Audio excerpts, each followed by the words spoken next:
All right, everyone, I've been keeping up with the reporting and in many cases lack of reporting with regards to South Africa, and I'm sitting there looking at it and it's like, oh, yeah, it's not actually stealing. Don't worry, we're just expropriating its racial justice. And there was an open denial from Malema and his people about the fact that it was even going on. Like, they weren't even forthcoming about what the program entailed. They're like, hey, hey, hey, hey. No, no, no, we're not stealing anyone's land. We're just taking part of it. We're just taking certain plots from them. And this one group of farmers over here that we, have been going after, don't worry, we're doing it in court because they want money for their land. And of course, they don't have the right to that. And of course, Malema was like, they wanted too much money for it. How much? Who knows? They're not giving a number and they never will. Here's the real cold hard truth, is that people's brains are so fried by propaganda that they're not even using the proper label for what's actually happening in South Africa. State-sponsored theft. That's basically all that's going on. If you own something, you've been farming that land, it's in your name, you hold title and deed to it, it is yours. And the government is empowered to simply come along and, because it is a popular idea with other groups in the population, take part of your land at gunpoint, because you have to have at least the threat of force in order to pull something like this off. If it can then take it, you don't live in a society, obviously, in which private property technically exists at all.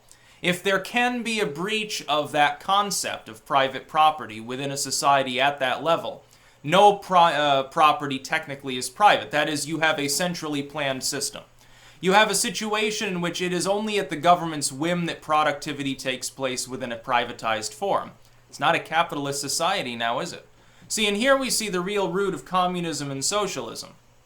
The ultimate goal is the public ownership of goods, but in order to obtain that, it requires centralization, which economically is almost always a bad idea and almost always blows up in your face. You need the threat of force at least, if not the outright use of force, to accomplish it, because you will always have one person who has some disproportionality to other people around them. The other people will want what they have. If you have 5 people together and they each own an acre of land, but one of them says, well, I'm expands his farm off to the side, now he's got 4 acres, they'll want to even the odds. They're like, hey, we can't compete as well anymore. And by the way, I'm going to tell you something. Here's a chilling prediction for you. When the ANC realizes that ultimately confiscating land like this is fairly popular, which it is because most South Africans own little to no land and most of them are not white, when they realize that it's good for their polling numbers, they're going to do it again. It's not going to stop at just a few fallow plots. It's not going to stop at just certain farmers who have above a certain arbitrary amount of land or anything. Eventually, they'll go after more land. They'll probably find themselves even going after certain wealthy black farmers within these regions who happen to have large plots.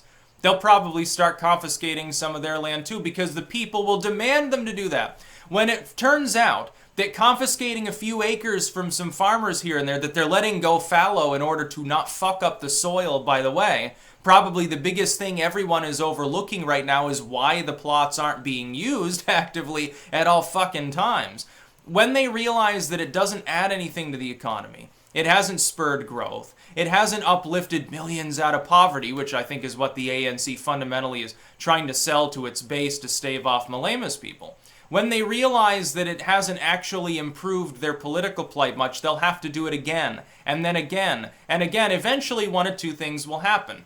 They'll refuse to do anything further because they quite realistically believe it might spark a civil war, in which Malema goes hardline and says, hey, no, I've got the balls to do it, we'll just push them off their land entirely. And people will rally around his far, far left movement, and he will take command, and there will be a civil war within South Africa, and they will eventually kill or displace all 2 million people that are on these pieces of land. Either that'll happen in a subsequent famine, or the ANC will be pressured to chip away at the land more and more, meaning the agricultural sector will be a patchwork of nothingness. Eventually, the land will be unusable because nothing will be allowed to go fallow, and they'll simply, farmers aren't going to let their land go fallow. They'll beg, borrow, and steal in order to farm it all if they know that the ANC will leave it alone if it's all being farmed, which means the land will get played out really quick. You wait 5 to 10 years and see what happens to your agricultural output. That's essentially what's going to happen. A famine. And when that happens, they will beg for the old system back. They won't be able to attain it. And then they'll beg for international aid. And the international community once again will say, oh, you poor people, you never could have seen it coming that fucking around with all of your farmers and kicking people off their land without even compensating them would cause internal problems fiscally and socially. Never could have seen it coming. Never happened before in the history of mankind. It never happened when Pol Pot decided that he was going to take people from the inner city who knew nothing about agriculture and put them on collective fields that he took from the larger farmers and split up. He never could have envisioned it would cause shortages. No, never could have envisioned it. And by the way, Pol Pot says there are no mountains of skulls in Cambodia, just like Malema's saying there's no stealing here. There's no threat of force. It's a kinder, gentler forcing you off your land. No, he would never shoot at somebody, but if they don't leave their land, who knows what'll happen to them? They just disappear, I suppose. They wander off into the desert somewhere, into the steppe, and then get eaten by a lion, I suppose. They just magically, once the mass graves start turning up, maybe 50 years from now, then people say, well, I guess there were more people killed than we thought. And then they'll try to gloss it over. All the Marxists will attempt to fiddle around with the numbers like they do with Stalinism or something. Oh, it wasn't 20 million people. It was like 20 people. And they deserved it. They were criminals or something. They do this sort of stupid shit. Pol Pot didn't kill millions of people. It was a great time when he was the leader. Look at all the rice they were farming. They were all happy and equal. That's how these people work.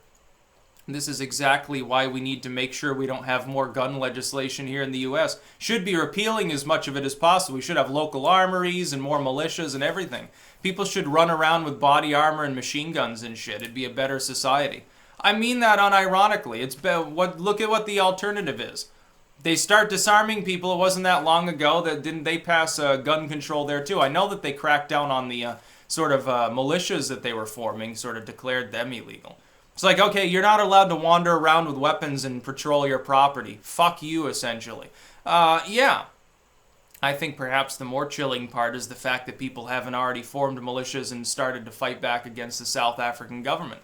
It's an illegitimate government. Any government that is stealing private property without even compensating people for it is illegitimate. Absolutely. It should be universally condemned. But where's the condemnation? The UK weighs in and says, oh, this is a wonderful social justice program. This is literally what the social justice warriors want. Yeah.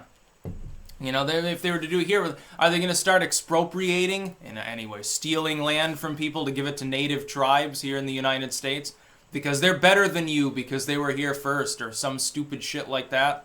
Somebody's better than you. They deserve the land more. Now, they can't make any more use of it than you do, but you're letting this plot go fallow because that's a common farming practice. Shame on you. You're not producing enough, whatever the fuck you grow in South Africa. I know you have biltong, and that's pretty tasty. I mean, come on. The government's going to destroy the agricultural sector there, and then they're going to whine about it, and they'll probably end up blaming the farmers. Oh, they'll do the commie thing that commies always do. They started sabotaging the agricultural sector. They'll do basically like back in the medieval era, it's like the witch poisoned the well or something. That's why my cows died. They'll say, oh, those white farmers are so racist. They started like planting nettles in the black people's fields and they were shooting their neighbors. They did horrible things and they purposely grew less food to make us look stupid. So we're going to go in and steal all of their land. Haha, that'll solve the problem.